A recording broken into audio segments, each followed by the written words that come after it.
জানাই প্রিয় ভাই, শিবির করার দরকার নাই, শিবির করতেও বলি না।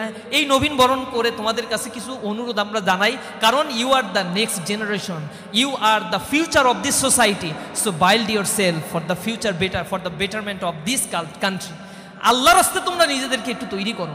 তোমরা যদি তৈরি হয়ে যাও, হক কথা বলতে শেখো, নিজেদের দক্ষতাকে কাজে লাগাও, আর যদি করাপশন থেকে নিজেদেরকে বাঁচিয়ে রাখতে পারো, তাহলে নিঃসন্দেহে এই রাষ্ট্রটা গঠিত হয়ে যাবে। আর ইসলামী ছাত্র শিবির এই সুন্দর একটা রাষ্ট্র গঠনের স্বপ্ন দেখে।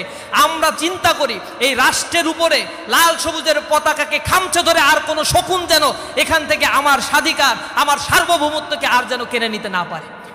এজন্য আত্মপ্রত্যয়, স্বনির্ভরশীল হয়ে দক্ষতা সম্পূর্ণ চোখ কান খোলা একটা প্রজন্ম গড়ে উঠতে হবে, যে প্রজন্ম নিজেকে গড়ে তুলবে, এই রাষ্ট্রের পারপাস সার্ভ করবে, এই দেশটাকে ওন করে বুকে হাত দিয়ে বলবে এই দেশ আমার, এই রাষ্ট্র আমার, এই রাষ্ট্রকে গড়ে তোলার দায়িত্ব আমার।